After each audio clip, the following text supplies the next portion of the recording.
کرنے والے ہیں، آپ کہہ لیں کہ وہ تو مجتہد ہے ایک طرح سے.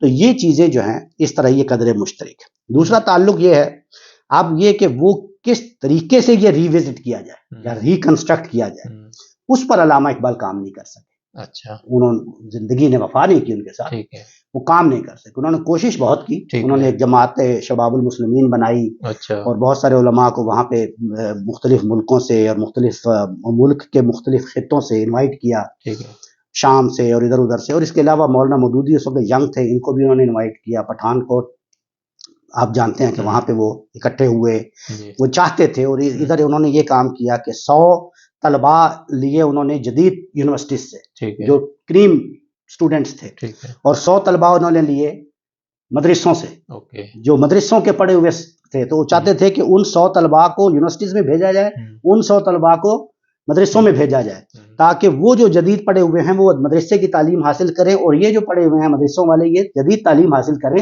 اور یہ جو 200 کا جب ایک شباب المسلمین کی ایک جماعت بنے گی، یہ ایک ایسی کریم ہوگی، ایک ایسا دماغ ہوگا کہ جو پھر ان سوالوں کو لے کے آگے چلیں گے. کون سے سوالوں کو؟ وہ جو آنے والی مسلمان نسلوں کے سامنے ان کے نزدیک پیش آنے والے تھے، جو انہوں نے اسلام ایز آئی انڈرسٹینڈ میں ذکر کیے ہیں. تو یہ کام انہوں نے سوچا کہ اس کا یہ منہج ہونا چاہیے اس طرح وغیرہ وغیرہ، کر نہیں سکے، ہو نہیں سکا. ٹھیک ہے نا. ادھر پھر کیا ہوا؟ ادھر امام فراہی، حمید الدین فراہی، انہی سالوں میں آپ کہہ لیں 1930 میں ان کی وفات ہوئی، مولانا حمید الدین فراہی کی 1938 میں ان کی ہوئی. انہی دور میں 1929 28 29 30 میں یہ ریکنسٹرکشن اور ریلیجس تھاٹس کے خطبات دیے جا رہے تھے. ادھر وہ قرآن پر کام کر رہے تھے.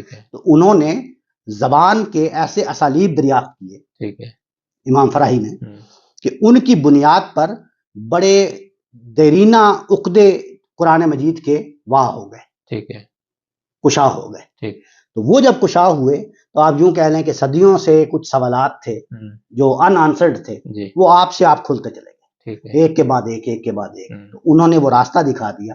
پھر اس کے بعد امین احسن اصلاحی کی تدبر قرآن، اور پھر جاوید احمد صاحب حامدی کی البیان. اس میں وہ جو فراہی کے اصول تھے ان کی اپلیکیشن ہوئی. انہوں نے اس کا اطلاق کر کے دکھا دیا. تو جب اطلاق کر کے دکھا دیا تو آپ سے آپ وہ سوالات زیر بحث آ گئے جو ادھر علامہ نے اٹھائے ہوئے تھے. تو اب دیکھیں نا کیسے کنیکشن بنتا ہے. یہ اللہ تعالیٰ کی اس میں پوری مشیت اور حکمت کام کر رہی ہوتی ہے. تو کس طرح ایک دور کا بہت بڑا آدمی جس کو لوگ اقبال کے نام سے جانتے ہیں، اور کس طرح آج کے دور کے یہ ایک بہت بڑے عالم دین، ایک بہت بڑے حکیم استاد ہمارے غامدی صاحب، انہوں نے کس طرح ایک اس کو کہتے ہیں جیسے توام ہوتا ہے نا، توام میں ایک چیز دوسری چیز کو کمپلیمنٹ کر رہی ہوتی ہے، ایک جوڑا جیسے ہوتا ہے نا، ایک چیز دوسری کو کمپلیمنٹ کر دیتی ہے. تو ادھر سے وہ مسائل اجاگر کیے، اس کو انٹروڈیوس کروایا، ان کی نشاندہی کی، اس چیز کو آخری درجے تک پہنچا دیا کہ یہ کتنے امپورٹنٹ ہے، ان کی اہمیت کیا ہے، ان کی سگنیفیکینس کیا ہے آنے والے دوروں میں، ادوار میں. اور ادھر انہوں نے امام فراہی کے کام کو جس طرح اطلاق کیا تو یہ دونوں چیزیں آ کے ایسی جڑ گئی کہ وہ بہت سارے مسائل جو ہے، وہ بہت سارے سوالات جو ہے وہ حل ہوتے ہوئے نظر آ گیا ہمارے دور میں. تو یہ ہے اصل میں ایک منہج. یہ ہے ایک نشست میں نے سنا تھا غامدی صاحب فرما رہے تھے کہ علامہ صاحب نے جو reconstruction of religious thoughts in Islam کا ایک سوال اٹھایا تھا، یہ اس طرف توجہ دلائی تھی، انہوں نے یہ دعویٰ کیا تھا کہ میں نے وہ کر کے دکھا دیا ہے. بظاہر یہ بڑا دعویٰ ہے، تو کیا آپ سمجھتے ہیں کہ انہوں نے یہ چیز کر کے دے دی ہے؟ واقعی یہ ہو گئی ہے یہ چیز؟ کر کے دکھا دیا کا مطلب آپ یہ نہ سمجھیں کہ اب جیسے آپ کہتے ہیں کہ آخری کام ہو گیا، اس کا یہ مطلب نہیں ہے. ان کا مطلب یہ ہے کہ ایک چیز جس کی طرف توجہ دلائی علامہ نے، سوالات اٹھا دیے، پھر بتایا کہ اس میں ریکنسٹرکشن، اس ریلیجس تھاٹس کی ریکنسٹرکشن کی ضرورت ہے. کیوں ضرورت ہے اس کی سگنیفیکینس بتا دی. ٹھیک ہے. اور کیا ضرورت ہے وہ سوالات اٹھا دیے. ٹھیک ہے. ان سوالات کو رسپونڈ کرنے کے لیے ایک طریقہ کار بھی بنانے کی کوشش کی، وہ نہیں بنا سکے. ٹھیک ہے. یہ میں نے ابھی عرض کیا نا.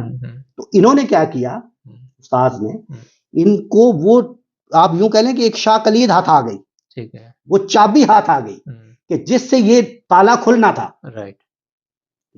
تو وہ چابی جب انہوں نے استعمال کی، وہ کیا تھی؟ وہ امام فراہی کے وہ اصول تھے.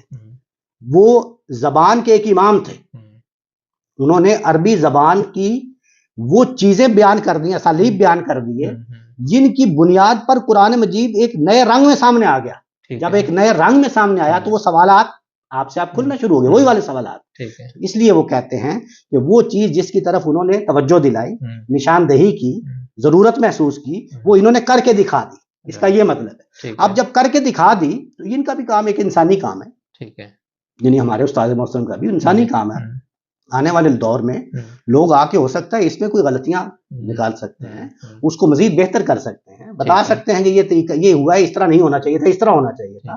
وہ اصول ہیں, ان اصولوں کا اطلاق یہ ٹھیک نہیں ہوا مثال کے طور پہ, وہ اپنے طریقے سے اطلاق کر کے دکھا دیں گے. یہ بھی ہو سکتا ہے کہ امام فرائی کا کام بھی تو انسانی کام ہے, کوئی آ کے یہ کہے کہ نہیں یہ اصول ہی صحیح نہیں بنا, ٹھیک ہے, تو اس میں یہ ایک نیا اصول. تو اس لیے جب ہم یہ کہتے ہیں کہ یہ ایک بہت بڑا دعویٰ ہے غامدی صاحب کا کہ بھائی انہوں نے یہ کر کے دکھایا, ایسا نہیں ہے, ایسا نہیں ہے. انسان کی حیثیت سے ہی دیکھنا چاہیے. انہوں نے کر کے دکھا دیا کا مطلب یہ ہے کہ جو کام کی ایک بہت اہمیت تھی اس کو انہوں نے پیش کر دیا, ٹھیک ہے, اس کو وہ لاک کھول دیا, وہ چیز حل ہو گئی ہے, وہ بڑی جلدی ہو گئی ہے. وہ آپ دیکھیں نا کہ علامہ صاحب نے وہ چیز اٹھائی تو اسی دور میں ہی, اسی صدی میں آپ کہہ لیں کہ اللہ تعالیٰ نے ایک اور ایسی عبقری شخصیت کو پیدا کر دیا کہ انہوں نے وہ چیز اس کا اطلاق کر کے انہی سوالوں کو ایڈریس کر دیا. اور ایک ایسے وہ جو ری وزٹ کرنا تھا, جو پورے علوم کو ریکنسٹرکٹ کرنا تھا, اس کی بجائے انہوں نے اس کو قرآن مجید کی روشنی میں دیکھا, اور قرآن مجید کی روشنی میں جو ہی دیکھا وہ چیزیں حل ہونا شروع ہو گئی. کیونکہ ادھر زبان کے وہ اسالیب دریافت ہو گئے تھے, زبان کے وہ عقدے کھل گئے تھے, جس کی وجہ سے آپ قرآن مجید اس پر آپ سے آپ اطلاق کیے جا رہا تھا. ٹھیک ہے, تو یہ جو ان کی میتھڈولوجی ہوئی, اس کو میں عام طور پر ریورس میتھڈولوجی کہتا ہوں کہ بالعموم ہماری امت میں یہ ایک میتھڈولوجی تھی کہ ہم ہر چیز جو ہے قرآن مجید کو سمجھتے ہیں ہر چیز کی روشنی میں, جیسے حدیث کی روشنی میں, تاریخ کی روشنی میں, سیرت کی روشنی میں, فلاں کی روشنی میں, فلاں کی روشنی میں. تو ان کی یہ ریورس میتھڈولوجی تھی کہ ہم ہر چیز کو, ہر علم کو دیکھتے ہیں قرآن کی روشنی میں. جب قرآن کی روشنی میں دیکھا جو ہی سوال آپ سے آپ حل ہونے شروع ہو گئے. یہ تھی وہ شاکلید, اور یہ تھا ان کا وہ کہنا کہ یہ میں نے کر کے دکھا دیا. یہ تھا ریکنسٹرکشن. انہوں نے ریکنسٹرکشن کی طرف بلایا, انہوں نے اس کی ریکنسٹرکشن کر دی. انہوں نے کہا تھا تمام ریلیجیس تھاٹس کی ریکنسٹرکشن ہونی چاہیے, جس میں حدیث بھی ہو, تفسیر بھی ہو, سیرت بھی ہو, یہ بھی ہو, وہ بھی ہو, لغت بھی ہو, علم کلام بھی ہو. ٹھیک ہے, انہوں نے کیا کیا, ان سارے علوم کو پکڑ کے ریکنسٹرکٹ کرنے کی بجائے ان سارے علوم کو قرآن کی روشنی میں دیکھنا شروع کر دیا. جو ہی قرآن کی روشنی میں دیکھا خود آپ سے آپ کمپیٹیبلٹی بننی شروع ہو گئی. اس سے وہ عقدہ جو ہے وہ حل ہو گیا. امید ہے یہ بات ہے. بہت بہت شکریہ. خواتین و حضرات, اجازت چاہنے سے پہلے آپ سے گزارش ہے کہ پروگرام اگر پسند آئے تو لائک اور شیئر کریں, چینل کو سبسکرائب کریں, اور اپنے فیڈ بیک سے ضرور آگاہ کریں. اللہ حافظ.